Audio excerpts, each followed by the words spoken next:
Welcome back to the Baer Faxt Live from Art Basel Hong Kong, and thank you again East West Bank for sponsoring this edition of the Baer Faxt Live. East West is the largest independent bank in Southern California and one of the top, or I would say the top, bank there servicing the art world. East West believes in the power of art to inspire, transcend borders, build bridges. We're going to build some bridges, right? And nurture greater understanding. I'm definitely going to get greater understanding from our friend Amy Cappellazzo, the founding partner of Art Intelligence Group. And one thing that's really clear about the Baer Faxt and Amy, now that we have such a big team, you will not be calling me 50 times for me misspelling your name all the time. Right, we did that once. We've corrected that now, right? Maybe 10 times over the years. There are a couple P's, there are a couple L's, a couple Z's. Is there an A? There's an E. But, you know, we'll stick with Amy on that and we'll get it right on the screen. But Amy, you know, we're a few hours into Art Basel, no PR talk. Like, what's going on the floor there? What are you seeing? Well, I did, you know, I came right at opening. I felt the pace was very leisurely. There wasn't this like frantic rush. I did feel like people were seriously looking. I felt like it was a very smart looking crowd. And sometimes when the market has this sort of edgy frothiness, you can feel a little bit more frantic energy. And I felt like people were really looking, and that was ultimately a much healthier sign than people just sort of hearing things and wanting to run to the booth that had the next hot number, you know, so. Well, art fairs are about, and auctions, a little bit about forcing urgency, right? And that's not quite there, is what you're saying. Well, I think that people who are here, all the buyers in the market today, particularly in this part of the world, everybody gets smarter over time, right? Everyone gets better at collecting over time. It is one of those. I must be really smart because I've been at it. You're right. I'm so old. It's one of those iterative exercises where like the more you do it, the better you get, right? So I see a lot of people, I was seeing a lot of people today that I know from the region in Asia, and I could see them looking and studying things like, oh, I haven't seen that person in 4 or 5 years. Oh, it's really nice to see them, you know. And I could see there was a sense of seriousness and purpose to what they were doing, looking through the fair and here right on time to see things. I mean, I'm sure they're buyers. They've always been buyers as I know them, but it does feel like without the frantic energy, people are able to look a little bit more and make more sober and thoughtful decisions. What have you bought so far? Very funny you say that. I didn't buy anything yet, but I did have a long conversation with the dealer about a particular artist that will probably lead to something back home. Of course you're going to. Yeah. For you or for a client? For a client. But you're not going to tell us which artist? Josh, I can't do that on this panel, no. You'll tell me later and I'll rush out to, not for public consumption. To get a second reserve. Right. Well, this is interesting to me. So you're interested in something in an art fair. Generally, they're going to tell you, you've got like 30 seconds to decide because 9 people are interested. And now you're telling me you can go back home and let them know in a while? Well, it's not so much that, but the artist I was looking at was a primary market artist. I don't, you know, I'm not super heavily in the primary market every day all the time, but when I am, it's serious and it's to hang by something else that's more serious, you know, like. So you may not buy that piece. Right. You might be buying something else. By that artist. By that artist.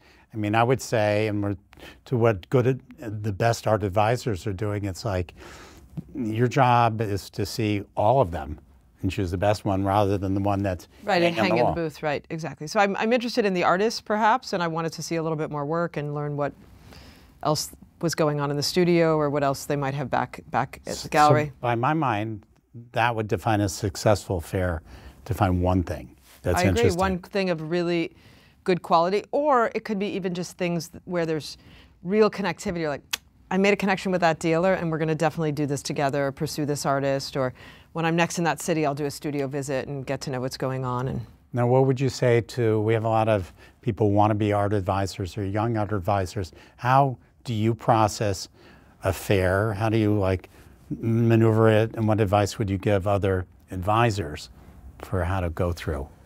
Well, start in the middle, start with young, wander. I'm not sure it's like a total geographic play through the fair that way. Like start in a place.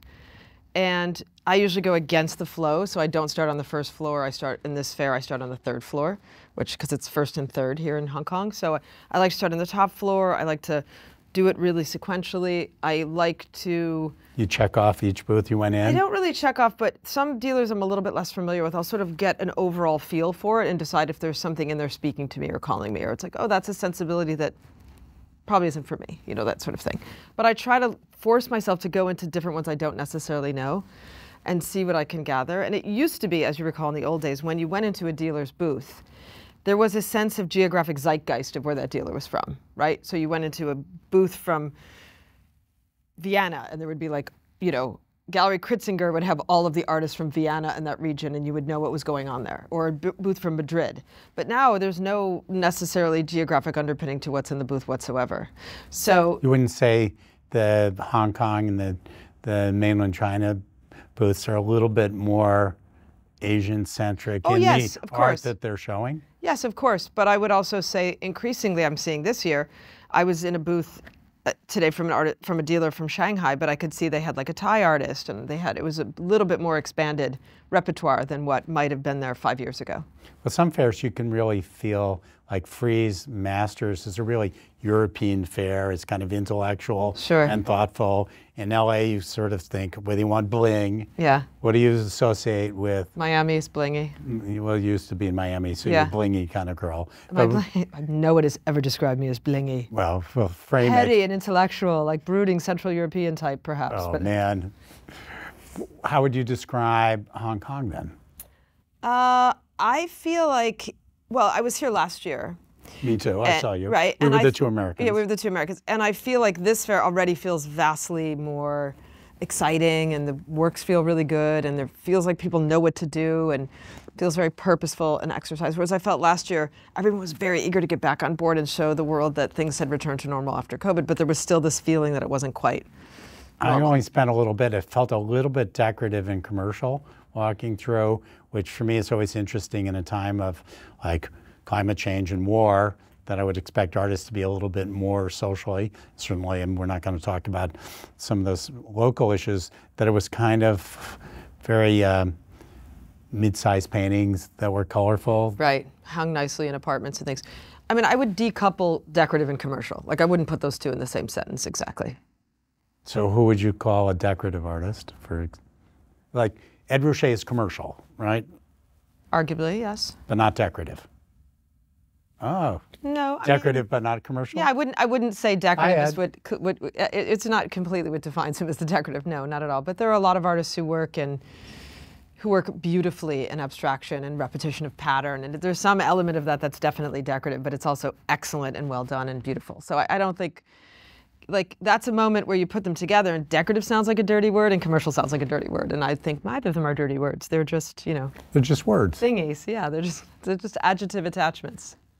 And then tell us a little bit about one of my favorite artists, Jeff Koons. Once again, Art Intelligence Global has brought the most expensive artwork to Hong Kong 2 years in a row. Last year, Great Richter Show. A couple great paintings. Could we decouple expensive from quality? Why don't we say it's like, Art Intelligence Global has yet again brought a high quality exhibition to Hong Kong at this time? Well, I think Tobias Meyer famously said, couple them. But he meant it as a joke when he said expensive was the best art, right? I think of Tobias as being hysterical and funny, so. But it was taken seriously because he worked at an auction house, that those were coupled. And I would agree, but in this case, specifically, those were Great Richter paintings. They weren't inexpensive. The Richters last year? Yeah. Yeah, they were great. They were excellent painting. All of them were standard bearers of what the artist does. And I think the Koons show is really... The Koons sculpture, I think, is, I checked, is 157 billion drachma. It's good to know. You could probably get it for 150 billion drachma. Drachma, yeah. If anybody's trading in drachma, let us know. We'll see. Yeah, I might take crypto over drachma, actually, but we'll see. That would take up a lot of space to move 157 billion drachma. I'll say, that's a lot. I will say with the Koons show, while we have wonderful things and there are wonderful, historic, important works for sale, and I think one of the things that's been really satisfying about this exhibition is people come in who are the conoscenti, like yourself, people from New York who would remember these works when they were made in between 79 and 99 and seeing them at Sonnabend exhibitions, etc. and also new people, and people maybe have never seen Jeff Koons live are just astonished when they see these works. I think one of the things that makes an art fair successful are the museum and gallery shows around it. Sure. Certainly last year in Paris, there were great museum shows and great gallery shows. True. And to my mind, the Koons show is not meant for me as an American. It's meant for all of Asia that's coming, whether it's from Thailand or Indonesia or Taiwan or Hong Kong. Right. And it's not really intended for the few Americans that come. No, right. That said, it's been really great to see both, those who are old hat to Jeff Koons and those who are completely no Koons but are seeing it for the first time or seeing these early historical works for the first time. They are still astonishing. And it's really interesting to think that most of them, a vast majority of them, were made in a pre-digital age. Like we are so dazzled by digital things nowadays that it's hard to remember that there were moments where things were, you could only see these things live and have that effect. But that's the other art fair problem. It's like the PDFs from 200 galleries. Do you look at them? We have a team of people who go through and look at them and look at what we do. I mean, I occasionally look at the ones of the dealers I'm friendly with or follow or I've bought things from frequently. But we can't look at all of them. But we have a system where they are all looked at. And then they're filtered for your clients to see you always were interested in Rishi Johnson. Here's the one that's coming. So something gets, some things get surfaced or bubbled up for discussion if that's key. But oftentimes I will find that it's not necessarily the example on the PDF. It's really about a conversation around that artist or what we might be interested in beyond that. I don't ever feel the rush to consume and buy at that moment. It's more about learning what's exactly going to be right. I don't even look at them. I just find it antithetical to experiencing an artwork for the first time in person. But you're talking about the change of the digital. That's part of what the speed of the art market has turned into. Well, I mean, we're all, we're of a certain age where we were analog people. Like, we like live experiences. We like seeing art live. I like tasting food more than I like seeing pictures of it on Instagram, all of that. So well, your staff is here. How many of you know what a fax machine is? Ever seen one? No. Yeah, they do. They know. Yeah, well, that's pretty good. The Baer Faxt. You're right. It started as a fax. It started as a fax. That was new technology. That was like really high tech, right? It's very. But I think I think we have to appreciate the analog experiences that are in our lives and embrace the digital expansion before us to be good. Do you use AI to review all these? I don't really use AI very much. I'm sure. Well, I know that AI uses me. That's for sure, because all sorts of things that come up on my Instagram feed that I was talking about 10 minutes ago with my son or something, and we all know that AI is using us every single day. I'm interested in AI. I think I'm interested in the power and force it is. I'm a little afraid of it. I think a lot of people are, about how it would supplant your own brain working for itself. But we're just going to have to iterate. We're just going to have to move on as a species and embrace whatever it is and keep moving forward. Well, that's an optimistic thought. Any last words you'd like to give people besides see her show? It's great. See my show. Shout out to my Hong Kong team who were amazing in putting it together. Yuki, Heather, Joy, Michelle, they were, and Madeline, just stars in making that show come together. And once you figure out whether you're buying that artist, you'll be back in touch with us and we can follow up after you've gotten in at the bottom level at the better prices, right? You'll be calling me up. I'm just going to follow what Amy does. It's you'll be a lot of people, I tried to avoid, I tried to be thoughtful in an art fair because I have sometimes been followed. It seems a bit cloying and odd, but. Well, maybe I'll just follow you physically and see which gallery she's in and spending a lot of time there. But thank you, Amy. Thank you. And a big shout out to East West Bank for partnering with us to make our guests dynamic. That was pretty dynamic, yeah. Dynamic. Insights widely accessible. See you at our next live shortly.